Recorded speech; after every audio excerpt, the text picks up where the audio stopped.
Hi, this is Joe Chambers. Welcome to Musicians Hall of Fame Backstage the Vault Series.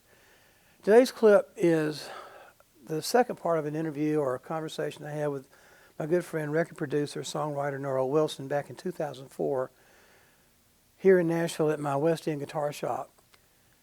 And I say a conversation because it really wasn't like an interview. It was like there was a restaurant here called Mario's Restaurant, and back in the 60s and 70s especially, it was the place to go for music industry people, and it was a great Italian restaurant.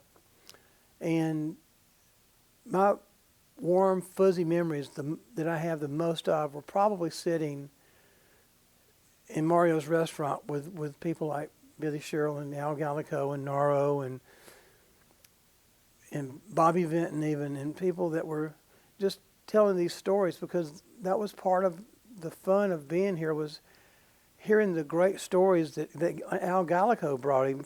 Al got into the publishing business back when they didn't even have tape, when they would send a kid over on a bicycle to sing a song to the producer or to the singer and see if they wanted to record it. And talking about how he lived in the same apartment complex with people like the Andrews sisters, and how they would come down to his apartment and borrow a cup of sugar or something like that. It was just the complete history of the recording and publishing business Al was a walking encyclopedia. And I was privy enough to hear some of those wonderful stories. So that's basically what we talk about. Hope you enjoy it. If you do, be sure to hit like, subscribe, and the notification bell so you don't miss any of our new content. Once again, great songwriter and producer, Norro Wilson. Well, I know you wrote a lot more than 3 songs, but my gosh, but those 3 songs were just, And certainly everything you write's not. No, I mean, I think to date I got 41 BMI awards or something, and some of those are triple and double ups, but I never thought much about that. I just, we got busy with our work ethic, and we were turning them out, and we went through a little time where we did, and I haven't now in a long, long time. But you also produced a whole slew of people here in the relatively last few years even. Yeah. Well, in the last 12 years has been the most successful years of my life as far as a producer. And I don't mean to be a bad guy when I say this, but I wish I'd have been back when some of the music was what I really loved, And once you learn to produce, you produce, and you learn to take care of the need. And if it's a certain sounding, as time has gone on, radio has controlled more and more and more. It was Harold Shedd who decided to put Buddy Cannon and I together, and I can truthfully say that Buddy and I did good stuff in the studio. We got it to show for. We never had any problems in the studio ever. I think he's as equipped as anybody needs to be, or could be, to make records. He's a tremendous song man. I think I don't want him to know I even said it, but I might have to put an edge. He may have me a little bit, but I'm certain I can still find one or hear one. But he's truly a great song guy. And so, we ended up, we started out doing Sammy Kershaw. Well, we did 2.5, 3 million records on Sammy, and that got off to a good start. We did Sarah Evans saying first. that really almost, nonchalantly, but 3.5 million records in 1978, and I'm saying that. Well, no, this is low. And Sammy, we're talking, this is 2004, it's back up 12 years ago was about when we started with Sammy. Yeah, but I'm saying, when I got here, I remember Pork Chop with with Conway Twitty. No.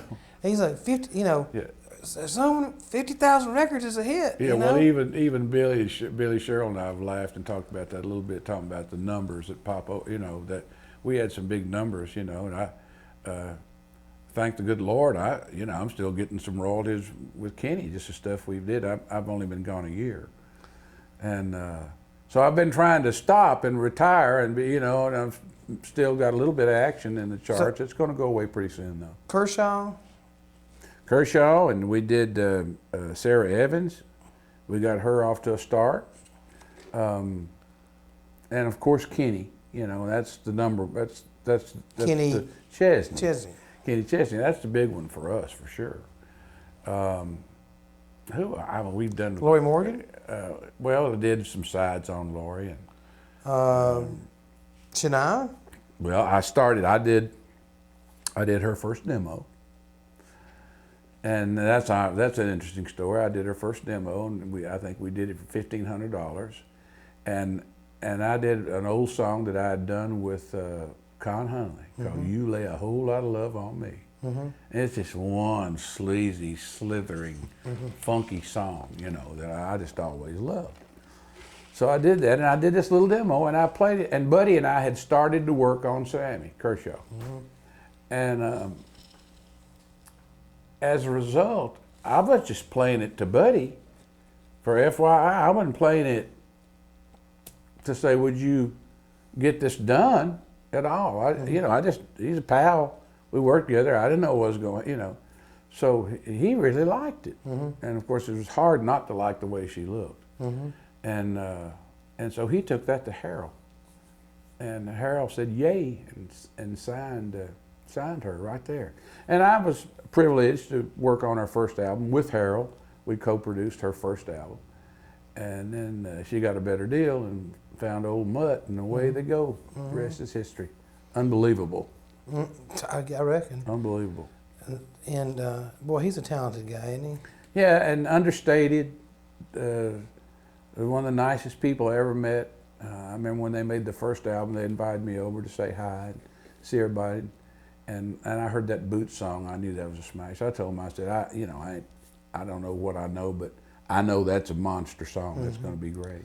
Did y'all remain? Did she leave on a good term? Oh yeah, I mean, when you get successful like her, and they moved away to Switzerland, I generally get a Christmas card every year and whatnot, and some she's there would be no reason for us to leave on bad terms, but as time passes and and things change and families and stuff, and you don't get to call up and say how you doing like you used to. That deteriorates sometimes. You keep in touch with Gallico, any? Yes, I speak with him 2 or 3 times a year, and he's out in California.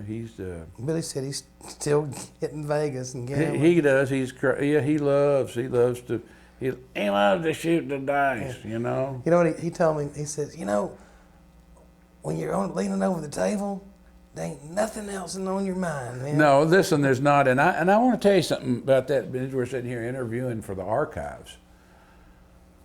I feel like that had a great deal to do with his success, the fact that he was a bit of a gambler at heart. Yeah. Because I never will forget this. And he was also so willing to help the little guy. Am I out of focus here? No, I was just checking the time.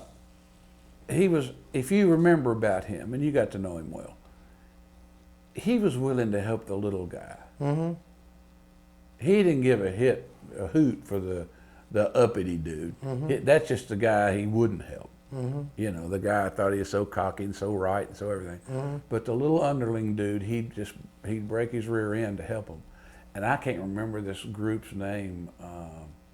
He played a song one day up in Billy's office, and we were all sitting around. And he said, Billy, I gotta play you this song. I gave $5,000 for it. I know who it was now. I gave $5,000 for it.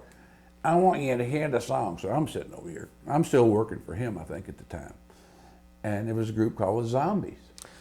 Okay, yeah. So to make a long story short here, Billy and I looked at each other and said, what in God's world did he do with, that song sucked. We didn't get it. Point is this, I don't think anything necessarily happened to the song. But because he helped them and gave them $5,000 for that song, they gave him publishing on one of those big million-selling records. Tell her no when she's not there. Yes. And yes, and you know as much about the story as I do. So I mean, you know exactly what I'm saying. And then he got House of the Rising Sun, and that's why all those guitars are behind you right now.